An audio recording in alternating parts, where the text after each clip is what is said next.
I do not see anyone near the microphone, but I know that Mr. Andrii has questions or comments, perhaps.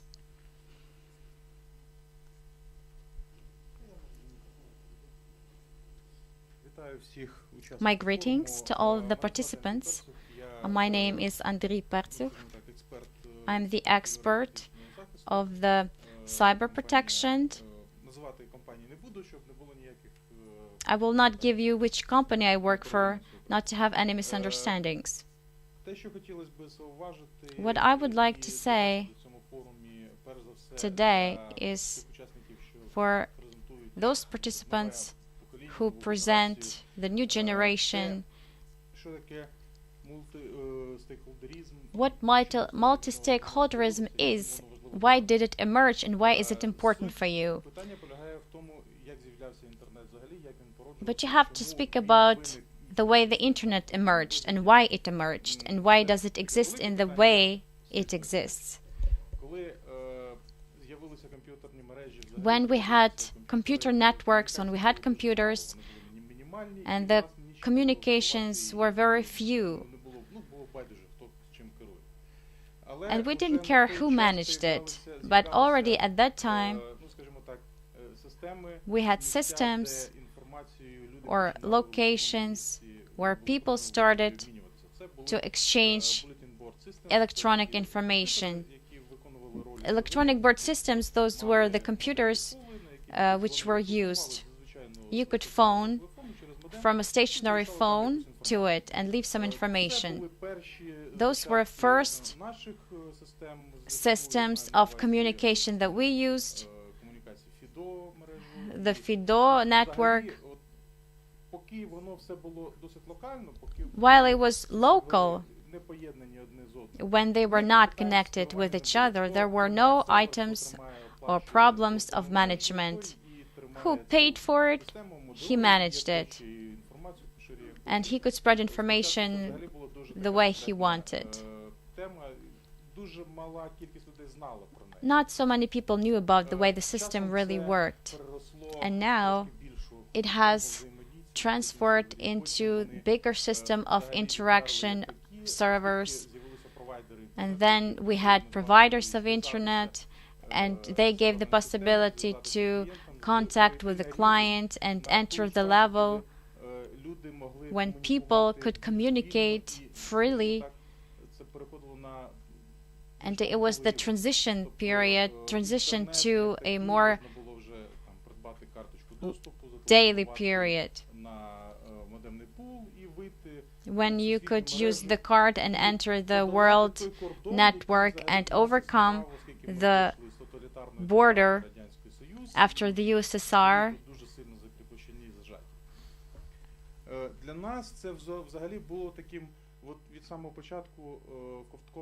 I think this was the kind of fresh air for us at first. Internet was something like a place or the environment where we knew that we could exchange our opinions, important opinions, that we used to discuss in the kitchens of our apartments, in very narrow circles. And since all of it was connected with the communication system and communication networks, and that's where it grew out of, the internet governance was held by communication networks. They were the first ones of those who could govern internet. And the further development came out of telecommunication system. Later, the capacity of internet, they went far beyond all those telecommunication companies, and they could not control it anymore, and they were not even willing or capacity to do it. So people started to look for the frameworks and rules in what that would lead them to control the culture of communication, or have these acceptable forms of communication and define them whether they're acceptable or not. And every step of development of the internet and society led to the system when we need not only to have some communication system and the system of rules on information that can be disseminated there or what we can do it, but also came to understanding on the further development of the system. That's why I want you to understand that this is your tool for your future that you can use today now.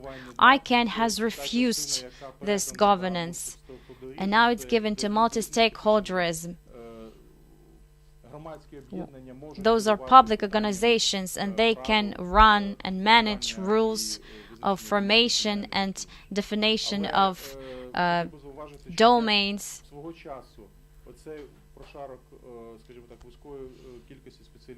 But when there was this small amount of specialists who could manage and govern what we call today the internet, in that proportion, you can relate the internet that is governed by ICANN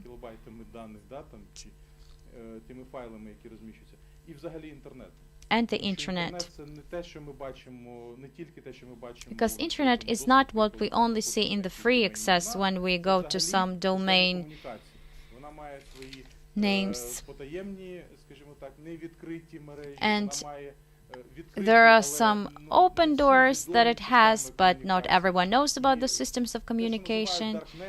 What perhaps you heard about the notion of darknet.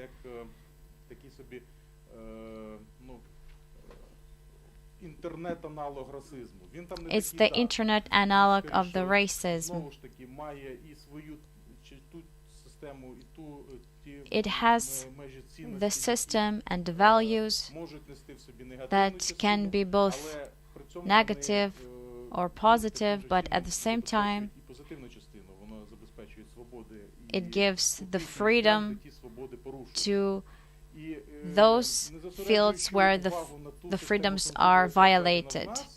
And despite the structure that's been introduced in our country,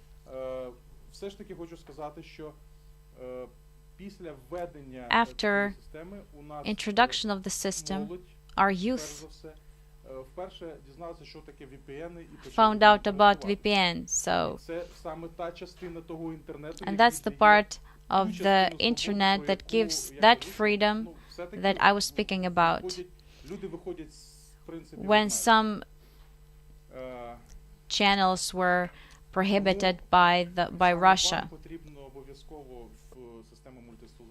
That's why I think you need the system of multi-stakeholderism to be clear and transparent to you. You have to know the details on it in order to move forwards. And these are not obligations of the state. It's one of the actors which did not make an exactly right step. And a lot of work has been done, to ignore those limits that the state imposed. That's the power of the internet, that people can communicate and share this information and teach each other. Another question is, how can we use this? How can we benefit from it? Using social networks just to watch memos or spread anecdotes, it's fun, of course. We all did it, or perhaps even do it. But imagine the system that tomorrow internet providers will have to, due to some conditions or due to some decisions by the state, do the system of a more efficient control. So they will have these systems, like the VPNs will be banned maybe. it's actually unreal to do, but still. Just imagine that they can introduce some new package of rules or standards that will block you a lot. There's the system of public self-protection, and that's what we saw on Maidan. We saw how people can group and how they can contradict something they don't find okay with them, and how they can act together fighting some sort of threat. During times of totalitarian regime in Ukraine and the USA, they learned how to protect lives of them and their relatives, or perhaps like during the nuclear war.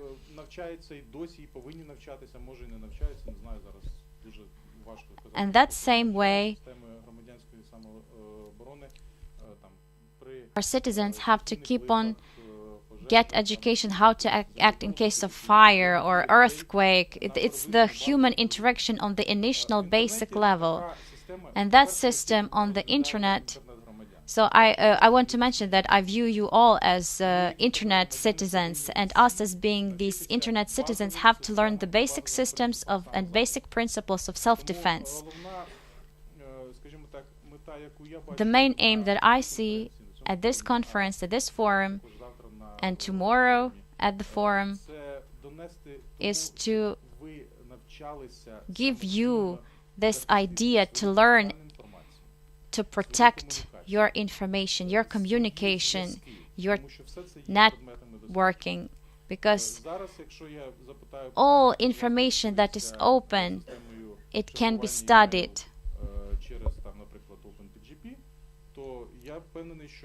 If I asked you questions about some actions that can be taken on the internet on PGP, I'm sure that very few people know about this. A very small percentage of people know what that thing is.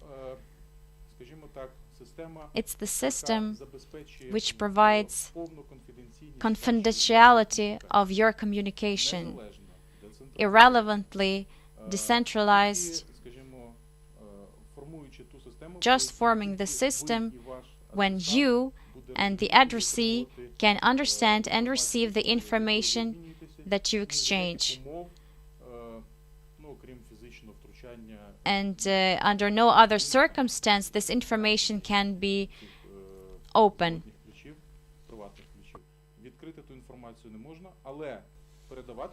But that information can be transferred via open channels of communication. This is the first stage of self-defense, of self-protection. Irrelevantly from what the state does or how it is going to be commercialized,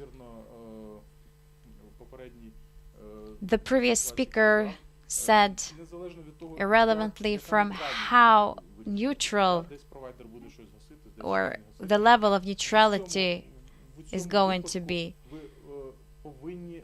you have to learn to provide your right, to protect your right, like for the right for weapon or right for life. It's the basic right. That's what we have to fight for every day. And of course, we have to be aware.